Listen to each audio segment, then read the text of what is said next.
Les États-Unis sont un vaste pays, rempli d'erreurs géographiques surprenantes qui ont traversé les âges.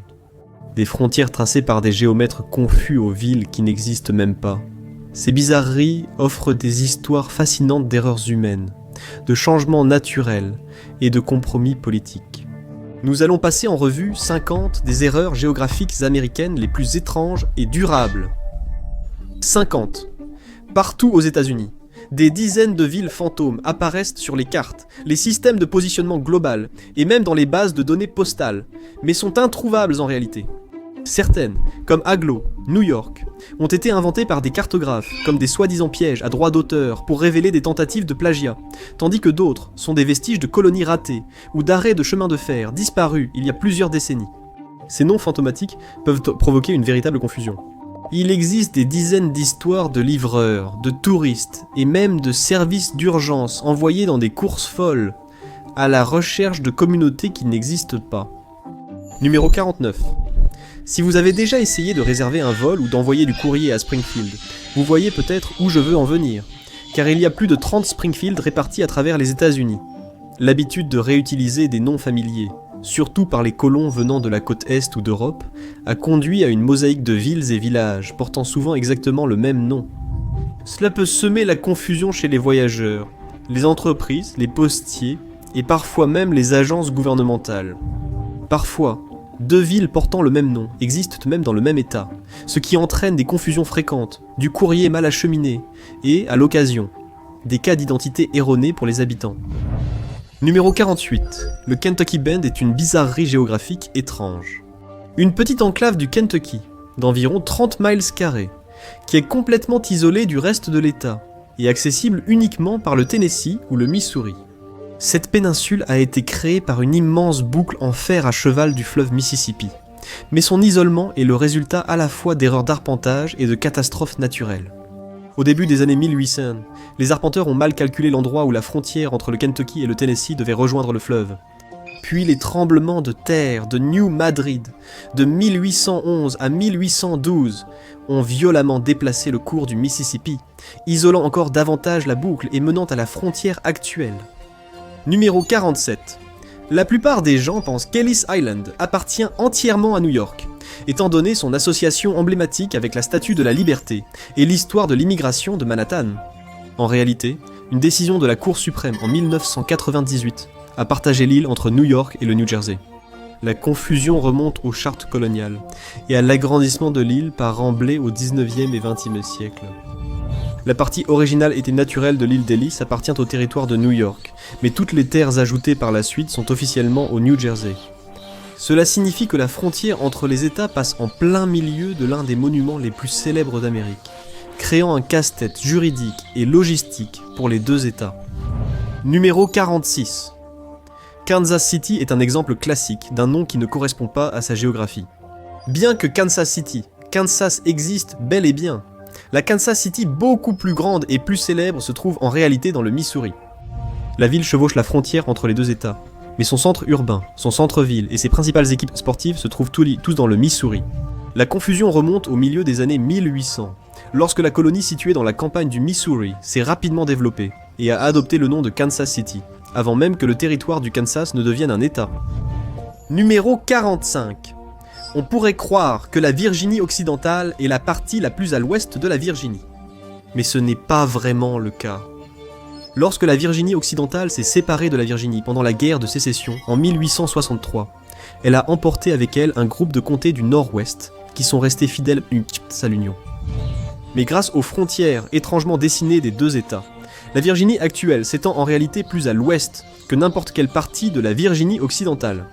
Cette bizarrerie est une relique de la politique du 19e siècle et de la manière désordonnée dont les frontières des États ont été tracées. Numéro 44. East Liverpool, Ohio, n'est ni particulièrement à l'est, ni proche de Liverpool, en Angleterre, malgré son nom. Au début des années 1800, ils l'ont nommé d'après la ville portuaire anglaise, espérant attirer le commerce et le prestige. Ironiquement, East Liverpool se trouve dans la partie est de l'Ohio, mais pas à la frontière de l'État, ce qui a entraîné des siècles de confusion pour les commerçants et les voyageurs. Numéro 43. Des États comme le Wyoming et le Colorado sont souvent décrits comme des rectangles parfaits. Mais en y regardant de plus près, on se rend compte que leurs frontières sont loin d'être droites. Les premiers arpenteurs, travaillant avec des outils rudimentaires et souvent dans des conditions difficiles, avaient tendance à commettre des erreurs importantes. Par exemple, les lignes supposément droites du Colorado déviennent parfois de plus de 1200 mètres à certains endroits, et les frontières du Wyoming ondulent et zigzaguent à travers le paysage naturel.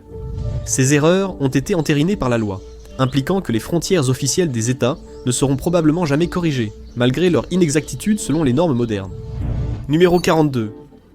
La frontière entre la Californie et le Nevada est connue pour sa forme irrégulière, en particulier autour du lac Tahoe. À l'origine, elle devait suivre le 120e méridien, mais les premiers arpenteurs ont eu du mal avec le terrain accidenté et des instruments médiocres, ce qui a provoqué des zigzags et des courbes inattendues sur la ligne. Cela a entraîné une répartition confuse des propriétés, et même de certaines parties du lac Tahoe entre les deux États. Certaines maisons se trouvent techniquement en Californie, mais reçoivent des services du Nevada, ou inversement. Numéro 41. La frontière entre le Nouveau-Mexique et le Texas est célèbrement sinueuse près d'El Paso, où elle fait un détour de 15 miles, soit 24 km, vers le nord avant de reprendre sa trajectoire est-ouest. Cette bizarrerie est le résultat d'une erreur d'arpentage au XIXe siècle. Les arpenteurs se sont écartés de leur trajectoire lorsqu'ils ont rencontré un terrain difficile et n'ont jamais corrigé leur erreur. Le Congrès a ensuite accepté l'erreur comme frontière officielle, laissant une déviation permanente qui en a dérouté plus d'un. Numéro 40. La Panhandle de l'Oklahoma est une bande de terre étroite de 166 miles, soit 267 km de long, qui ressemble à une réflexion de dernière minute sur la carte de l'État. Son existence est le produit d'un imbroglio juridique et politique. Lorsque le Texas a rejoint l'Union, il ne pouvait pas conserver les terres situées au nord de la ligne du compromis du Missouri, à 36 degrés, 30 minutes de latitude nord, car l'esclavage y était interdit. La bande connue sous le nom de No Man's Land est restée sans propriétaire pendant des années, utilisée par des hors-la-loi et des squatteurs, avant d'être rattachée au territoire de l'Oklahoma en 1890. Numéro 39. Le monument des quatre coins est célèbre comme étant le seul endroit aux États-Unis où 4 États, l'Utah, le Colorado, le Nouveau-Mexique et l'Arizona, se rejoignent en un seul point. Mais en raison d'erreurs d'arpentage à la fin des années 1800, le monument réel se trouve à environ 1800 pieds, soit 548 mètres, à l'ouest de l'endroit où le Congrès avait prévu que les États se rejoignent. L'erreur a été découverte des décennies plus tard. Mais à ce moment-là, la borne était devenue une attraction touristique, et les États ont accepté de conserver les frontières telles qu'elles étaient. Donc, lorsque vous vous tenez aux quatre coins, vous ne vous trouvez pas réellement à la véritable intersection des États. Numéro 38. Le système d'arpentage des terres publiques a été conçu pour diviser les États de l'Ouest en carrés réguliers, mais les erreurs étaient courantes. Les arpenteurs se trompaient parfois dans la numérotation ou l'alignement des cantons, ce qui entraînait des sections perdues qui ne correspondent pas aux parcelles voisines. Dans certains cas, des cantons entiers ont été omis ou dupliqués, créant de la confusion pour les propriétaires fonciers et les promoteurs.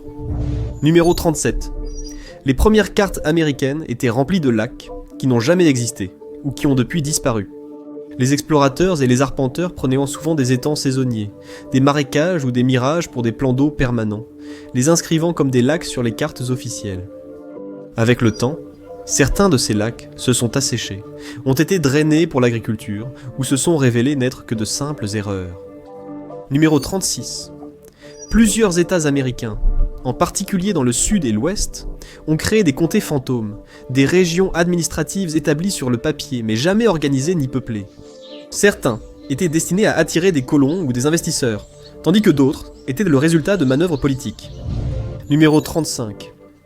La frontière entre la Géorgie et l'Alabama était censée suivre le 35e parallèle, mais les premiers arpenteurs l'ont placée à 1 mile au sud de la ligne prévue.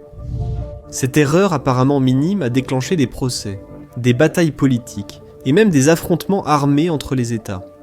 L'erreur n'a jamais été complètement corrigée, et la frontière reste décalée à ce jour. 34.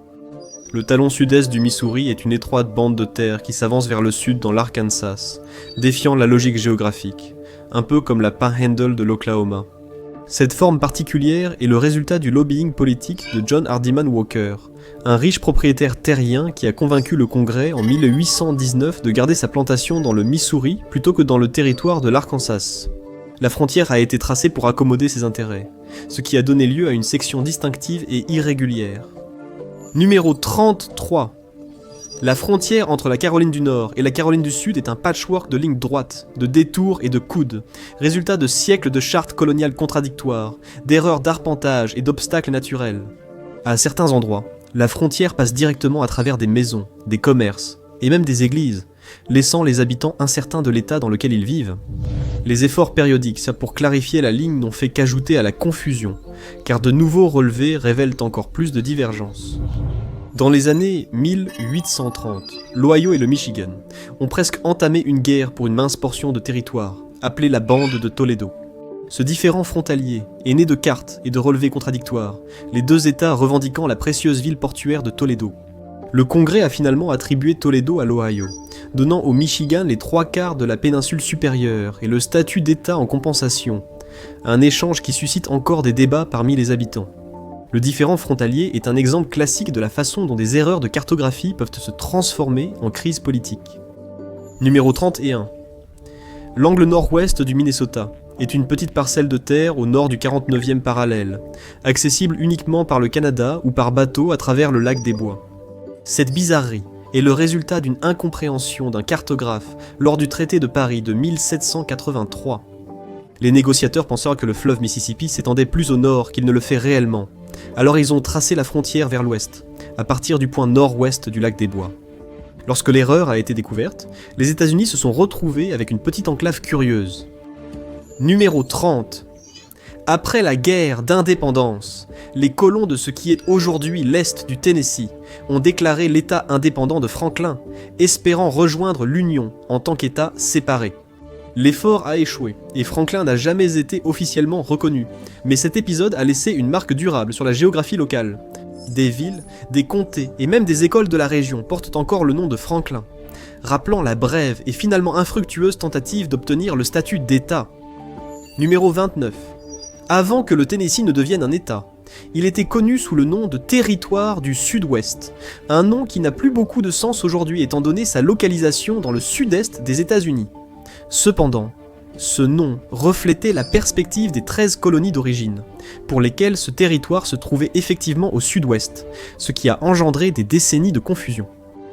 Le fleuve Mississippi est connu pour changer de cours, parfois spectaculairement, à cause des inondations et de l'érosion naturelle. Ces changements ont laissé derrière eux des lacs en forme de croissant, des villes isolées et même des parcelles de terre du mauvais côté du fleuve.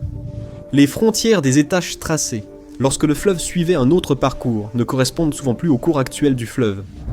Numéro 27. Il existe une portion du Mississippi à laquelle on ne peut accéder par voie terrestre qu'en passant par l'Arkansas. Les habitants l'appellent l'île, mais elle n'est pas entourée d'eau. Elle s'est retrouvée isolée lorsque le fleuve Mississippi a changé de cours au fil du temps, la coupant du reste de l'État.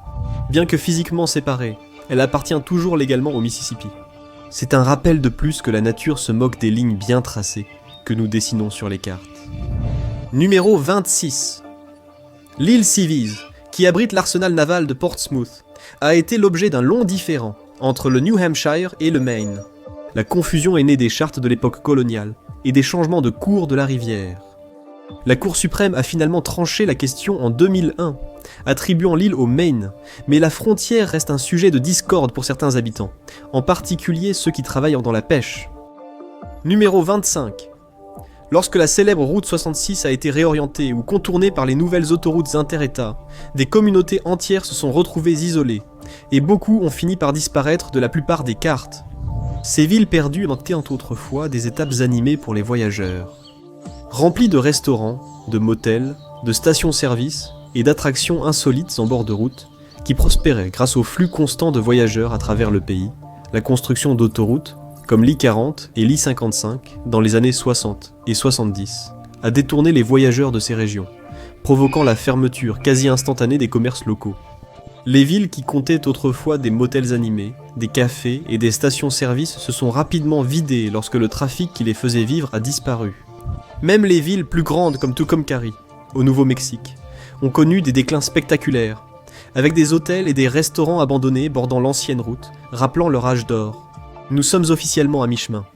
Si vous avez trouvé ceci intéressant, attendez la suite. Boston Corner, New York, n'a pas toujours appartenu à l'État de New York. Au milieu des années 1800, c'était un triangle de terre isolé qui appartenait techniquement au Massachusetts. Les visites étaient rares, mais les montagnes escarpées des Taconiques rendaient presque impossible pour l'État de faire respecter la loi là-bas. Cela signifiait que c'est devenu une zone de non-droit façon Far West, grouillant de fugitifs, de combats clandestins et de criminels qui s'avèrent que personne ne pouvait les atteindre. La région est devenue tristement célèbre après avoir accueilli un immense combat de boxe illégal en 1853, qui a attiré des milliers de spectateurs et a sombré dans le chaos. Des habitants frustrés ont réclamé du changement. Et en 1855, le Congrès a officiellement cédé Boston Corner à New York, résolvant la confusion juridique, mais laissant une bizarrerie géographique durable. Une ville qui a changé d'état sans jamais bouger. Numéro 23. Les frontières de la Pennsylvanie sont parsemées de décrochés et d'encoches, comme le triangle d'Érié. Une parcelle de 202 000 acres, soit 8174 hectares, revendiquée par New York et le Connecticut jusqu'en 1792. Des chartes coloniales et des litiges fonciers ont laissé à l'État une frontière irrégulière, incluant la célèbre enclave du Delaware, résolue en 1921. Ces particularités font que la carte de la Pennsylvanie ressemble à une pièce de puzzle irrégulière. Numéro 22. À travers les États-Unis, on peut trouver des chefs-lieux de comté disparus sur de nombreuses cartes. Au Kansas, Pawnee a été désigné comme chef-lieu du comté de Riley en 1855, avant même que la ville n'existe. Lorsque les colons sont arrivés, ils ont trouvé le site occupé par la réserve militaire de Fort Riley. Le chef-lieu a été déplacé subitement vers Manhattan, la ville voisine, mais Pawnee est resté sur les cartes pendant des décennies. De même, le comté de Matthews en Virginie mentionne toujours son chef-lieu d'origine de 1791, mais le bâtiment a brûlé en 1800 et le gouvernement a déménagé sans mettre à jour les registres. Ces chefs-lieux fantômes embrouillent les historiens et les généalogistes, car des documents juridiques font référence à des villes disparues depuis des siècles. Et dans certains cas, comme l'ancien chef-lieu du comté de Randolph en Géorgie, l'emplacement d'origine est maintenant sous l'eau, à cause de projets de réservoirs. Numéro 21. Les cartes du début du XVIIe siècle, situées Cape Cod à 100 miles, soit 161 km, au nord de son emplacement réel, ce qui a conduit des marins à faire naufrage sur les hauts fonds de Nantucket. L'erreur provenait d'outils de navigation rudimentaires et des bancs de sable changeant du cap. Malgré une cartographie détaillée, le mythe a perduré. Au XIXe siècle, les baleiniers juraient avoir aperçu le cap fantôme dans des conditions brumeuses. Un fantôme cartographique hantant les eaux de la Nouvelle-Angleterre. Numéro 20. Tout comme Springfield, avec plus de 20 villes nommées Bristol aux États-Unis, la confusion concernant leur emplacement est courante. La confusion la plus célèbre s'est produite en 2003, lorsqu'un homme du Rhode Island a reçu une facture d'1 million de dollars pour un séjour à l'hôpital de Bristol, Tennessee, une erreur d'identité qui a mis des mois à être résolue. Le problème remonte aux colons de l'époque coloniale, qui réutilisaient des noms anglais sans penser aux conséquences futures. Les systèmes de positionnement global dirigent souvent les conducteurs vers le mauvais Bristol, surtout en Pennsylvanie et au Connecticut, où plusieurs villes nommées Bristol sont très proches les unes des autres. Les employés de la poste ont trouvé des solutions de contournement, comme ajouter les noms des comtés. Mais le problème persiste. En 2019, l'Office du tourisme de Bristol, Virginie, a lancé la campagne « Nous sommes le vrai Bristol », suite aux plaintes de visiteurs ayant atterri par erreur dans le New Hampshire. Le problème touche même les services d'urgence. En 2015, une femme du Kentucky était décédée lorsqu'une ambulance a été envoyée au mauvais Bristol à cause d'une erreur du système 911. Numéro 19. Le Texas avait autrefois proposé plus de 300 comtés, mais n'en a organisé que 254. Les comtés perdus incluent Bushel, qui a été absorbé par le comté de Brewster, et Ansignal en 1856, effacé après qu'une voie ferrée l'a contourné. Ces juridictions sur le papier apparaissent encore dans les concessions de terre du XIXe siècle, compliquant les litiges fonciers. Certains, comme le comté de Dawson de 1858, ont également été ressuscités des décennies plus tard, avec des frontières différentes, créant un cauchemar bureaucratique. 18. Incroyablement, la Louisiane perd l'équivalent d'un terrain de football toutes les 100 minutes. Cependant, les cartes ont des décennies de retard pour le montrer. Depuis 1853, Isle Dernière, autrefois une île barrière de 40 km de long, s'est fragmentée en morceaux. Mais elle apparaît encore intacte sur certaines cartes marines, une erreur potentiellement fatale. En 2020, un pêcheur qui se fiait à une carte système de positionnement global des années 90 s'est échoué sur une île submergée. Pendant ce temps, des villes comme Leeville, aujourd'hui presque entièrement sous l'eau, restent indiquées comme des zones peuplées. L'United States Geological Survey a signalé plus de 400 îles fantômes de Louisiane sur des cartes obsolètes, mettant en danger les plateformes pétrolières et les voies de navigation. Même les cartes de la Nouvelle-Orléans ignorent l'affaissement, alors que la ville s'est enfoncée de 15 pieds, soit 4 mètres et demi, depuis 1900, mais les repères d'altitude restent inchangés. Ces retards cartographiques coûtent encore à l'État 100 millions par an en projets d'infrastructures mal orientés. Numéro 17, la frontière du col de Cumberland. Le point de jonction des trois États, Tennessee, Kentucky, Virginie, s'est déplacé d'1,5 miles, soit 2,5 km, depuis 1779, à cause de l'érosion des bornes de repérage. En 1999, une nouvelle étude a déplacé la frontière de 2000 pieds, soit 5 cm, vers le nord, plaçant accidentellement une station-service du Tennessee en Virginie, jusqu'à ce qu'un tribunal en 2002 annule la décision.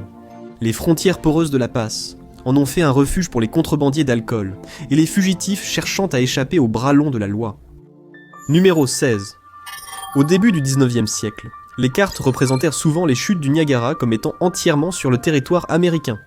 Les cartographes américains, ignorant stratégiquement la frontière internationale pour revendiquer tout le site. Toutefois, la plus grande section, les chutes du fer à cheval, a toujours chevauché la frontière américano-canadienne. C'est un fait officialisé par le traité Webster-Ashburton de 1842, qui a résolu plusieurs différends frontaliers.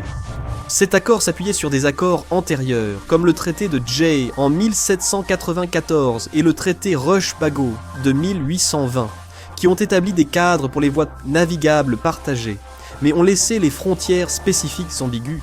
La déformation des faits a persisté pendant des décennies, alimentée par la fierté nationaliste et l'importance stratégique du contrôle des ressources hydroélectriques. Même après que le traité de 1842 ait clarifié les frontières, certaines cartes américaines ont continué à omettre le côté canadien jusque bien avant le XXe siècle, minimisant le fait que 90% de l'eau du Niagara s'écoule par les chutes du fer à cheval sur la frontière internationale.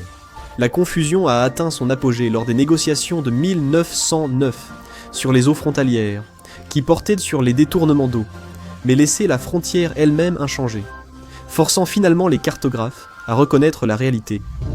Numéro 15. Né d'une protestation en 1941, l'État de Jefferson, issu du nord de la Californie et du sud de l'Oregon, subsiste à travers les panneaux routiers, et certains rêvent sécessionnistes.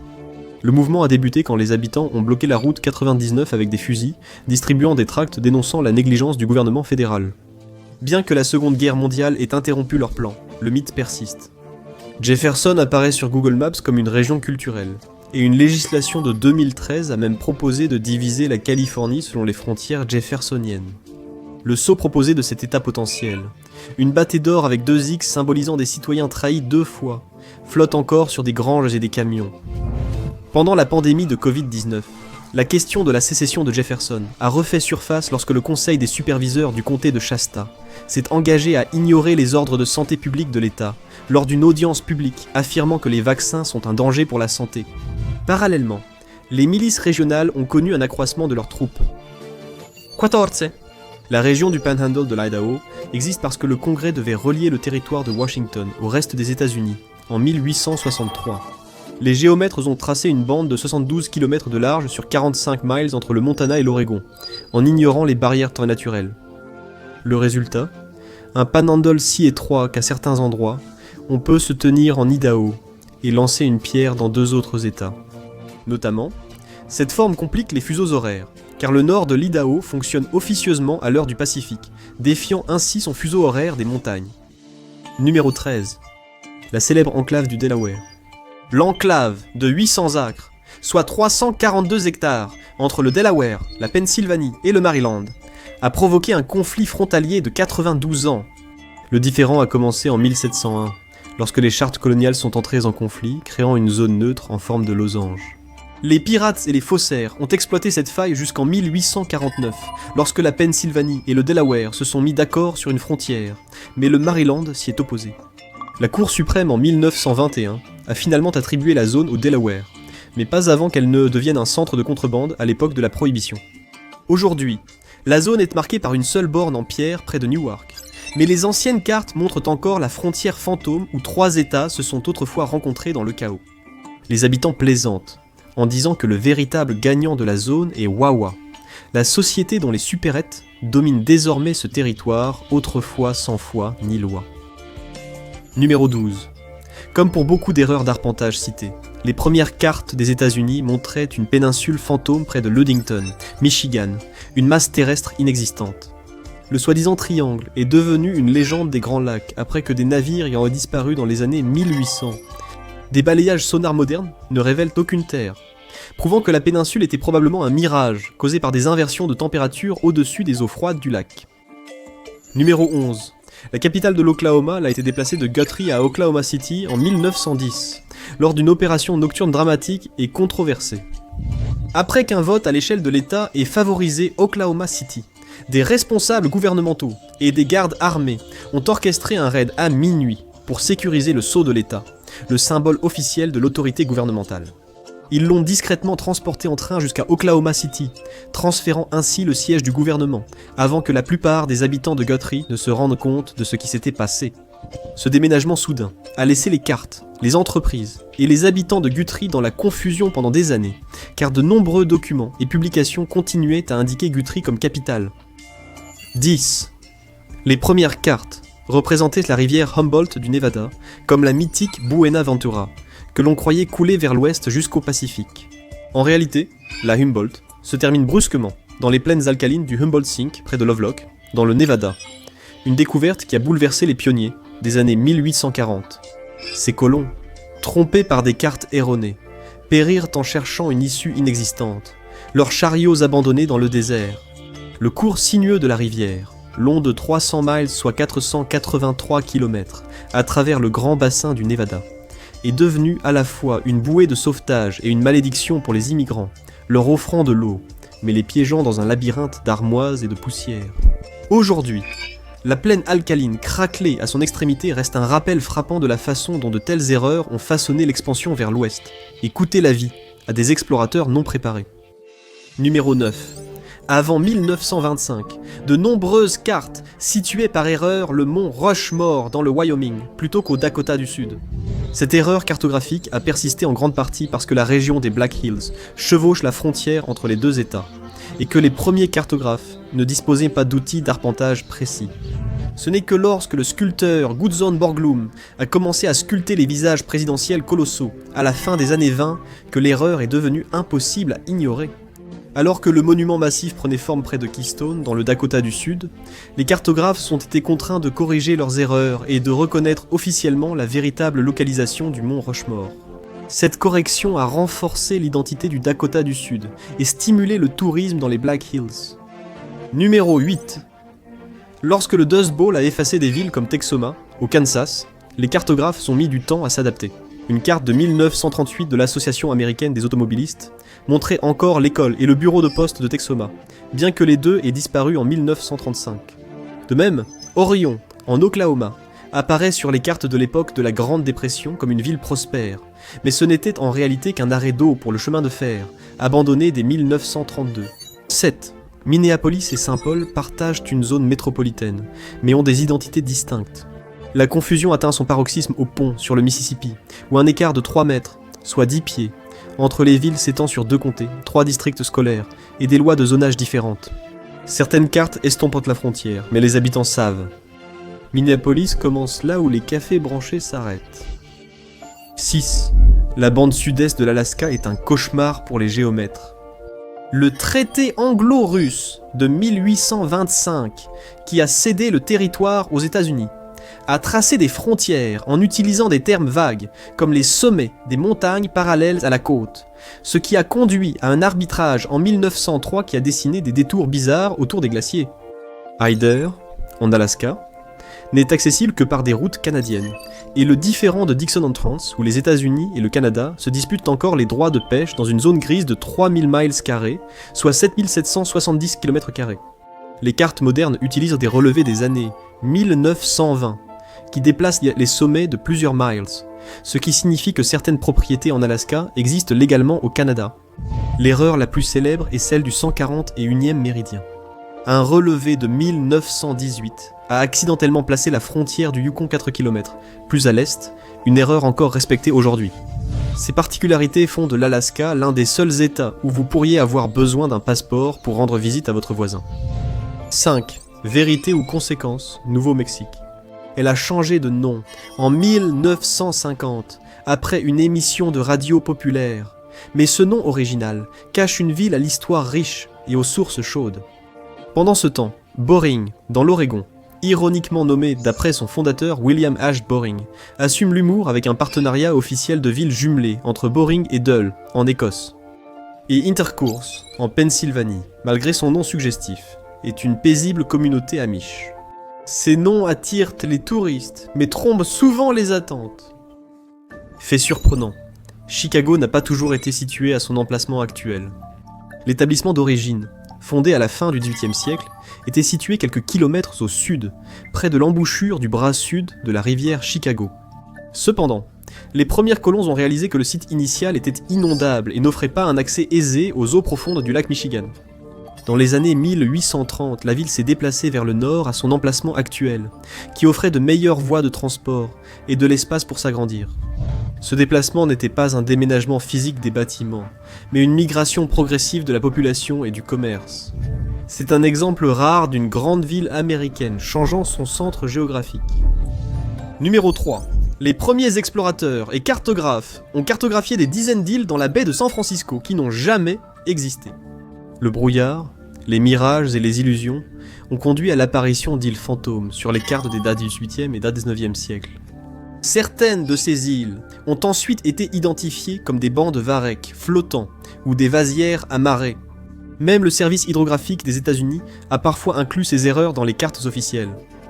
Deuxièmement, tout comme ce qui s'est passé en Oklahoma, la capitale du Mississippi était à l'origine Natchez, un port fluvial animé. En 1822, la capitale a été déplacée à Jackson, un lieu plus central pour l'État en expansion. Cependant, de nombreuses cartes et atlas publiés des décennies plus tard montraient encore Natchez comme la capitale, ce qui a semé la confusion chez les voyageurs et les fonctionnaires. Ce retard dans la mise à jour des documents officiels reflète la lenteur des communications et de la tenue des registres au XIXe siècle, et certaines références historiques à Natchez comme capitale persistent encore aujourd'hui. Et enfin, numéro 1. Lorsque le district de Columbia a été établi dans les années 1790, des arpenteurs ont placé des bornes à intervalles d'1 mile pour marquer le territoire fédéral d'origine, un carré de 16 km² sur 10 miles. Les pierres ont été soigneusement placées le long des frontières cédées par le Maryland et la Virginie. Cependant, en 1847, le Congrès a rendu la portion de la Virginie à cet État, laissant certaines de ces pierres historiques isolées à l'intérieur des frontières modernes de la Virginie, parfois dans des jardins privés ou des parcs publics. Aujourd'hui, ces pierres de délimitation sont parmi les plus anciens monuments fédéraux du pays, mais leur emplacement crée une curiosité géographique. Les marqueurs des limites originales de la capitale se trouvent désormais en dehors de Washington elle-même, mettant en évidence la forme unique et évolutive de la ville. Merci de m'avoir rejoint aujourd'hui. J'espère que vous avez apprécié la vidéo. Et si vous souhaitez voir plus de vidéos comme celle-ci, pensez à vous abonner et à activer les notifications. Ça change vraiment la donne. Merci encore, à la prochaine sur MadPack.